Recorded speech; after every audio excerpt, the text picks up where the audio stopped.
Aujourd'hui, on se retrouve pour un format un peu particulier. En fait, tous les mois, je vais faire une vidéo, on va débunker une question que j'ai posée aux abonnés et on va discuter justement autour de ce point. Aujourd'hui, c'était est-ce que les probiotiques, notamment les levures ou les bactéries qu'on peut utiliser dans les diarrhées, peuvent représenter un danger pour la santé. Alors, d'abord, j'ai envie de dire, c'est quand même des médicaments qui ont de faibles risques. Et chez une personne lambda, le risque est pratiquement inexistant. Par contre, il est vrai qu'il y a des situations où ça peut être risqué. Et bon, ma question était assez orientée, ce qui a fait que vous avez quand même répondu en majorité que les probiotiques, ça pouvait avoir un danger, ça pouvait être un danger pour la santé. En fait, ce qu'il faut bien comprendre, c'est que ces probiotiques, c'est quand même des êtres vivants qu'on introduit dans l'organisme. Soit c'est des levures, comme l'ultralevure, ou ça peut aussi être des bactéries. Et le problème, c'est que chez certaines personnes qui ont un système immunitaire assez affaibli, il n'y a plus cette barrière qui empêche les bactéries de passer du tube digestif vers le sang.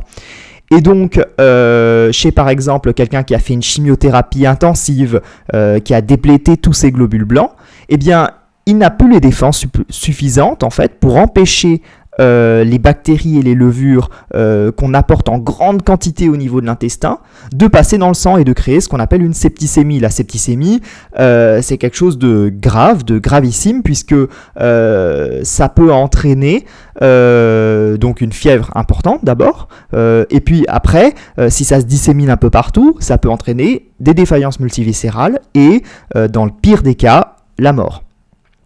C'est donc pour ça qu'on va éviter de donner des probiotiques, notamment chez des personnes qui suivent des cycles de chimiothérapie, ou éventuellement aussi chez les personnes qui ont subi une greffe et qui sont sous certains types d'immunosuppresseurs, comme le tacrolimus ou les cyclosporines. Bon. Ça, c'est une chose. Après, bien sûr, ces probiotiques, on les donne souvent quand on se retrouve à introduire un antibiotique qui est pourvoyeur de diarrhée. C'est le cas, par exemple, de l'acide clavulanique associé à l'amoxicilline, la spécialité Augmentin, qui donne pas mal de diarrhée. Et puis aussi les macrolides, comme l'azithromycine. Alors, dans ces indications, effectivement, il y a une certaine efficacité des probiotiques qui est plus ou moins importante, dépendant des personnes, dépendant du contexte. Et donc, dans ces indications, il n'y a pas de souci à en prescrire. C'est vraiment ce qu'il faut retenir, c'est que chez des personnes qui sont affaiblies, dont le système immunitaire est affaibli, il y a un certain nombre d'études qui montrent qu'on peut avoir des complications avec le passage dans le sang des levures ou des bactéries lorsqu'elles sont très concentrées dans les spécialités. Sauf que il y a certaines spécialités où les concentrations sont quand même minimes de ces organismes. Et donc là, il faudrait se poser la question du bénéfice-risque d'introduire ou pas un complément avec ou un médicament avec des bactéries en faible quantité, en faible nombre. Donc ça aussi, c'est une question.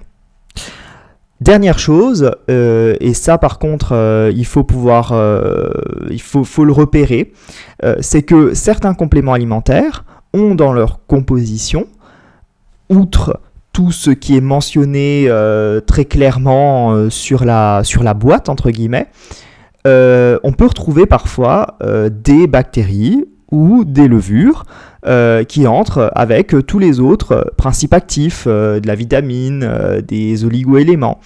Et ça, c'est assez trompeur parce que parfois, on va regarder rapidement une ordonnance d'un patient On va se dire, bon, il n'y a pas l'air d'avoir de probiotiques, patient qui commence un cycle de chimiothérapie. Et en fait, en creusant un peu, on se rend compte que dans un des compléments alimentaires qu'il prenait pour un certain nombre d'oligo-éléments, etc., ça ne peut pas faire de mal, eh bien, il y a des éléments vivants, des levures, des bactéries qui y sont cachées. Et c'est pas forcément indiqué de manière claire sur l'emballage secondaire. Ça, c'est problématique pour le coup, et il faut garder en tête que ça existe et qu'il y a un certain nombre de compléments alimentaires où les bactéries et les levures qui y sont présentes ne sont pas clairement indiquées sur l'emballage secondaire. Bon. Ça, c'est une chose, encore une fois, qu'il faut bien retenir. Mais le mot d'ordre, si on veut résumer tout ça, c'est que les probiotiques, l'ultralevure, etc., c'est des médicaments, des compléments alimentaires qui ne représentent pas un risque pour la santé chez l'individu lambda. Par contre, il existe des situations particulières, notamment chez les grands immunodéprimés, où on a plus ou moins un risque important de faire un accident très grave. Et donc, le bénéfice-risque tend à dire qu'il ne faut pas les utiliser chez ces personnes.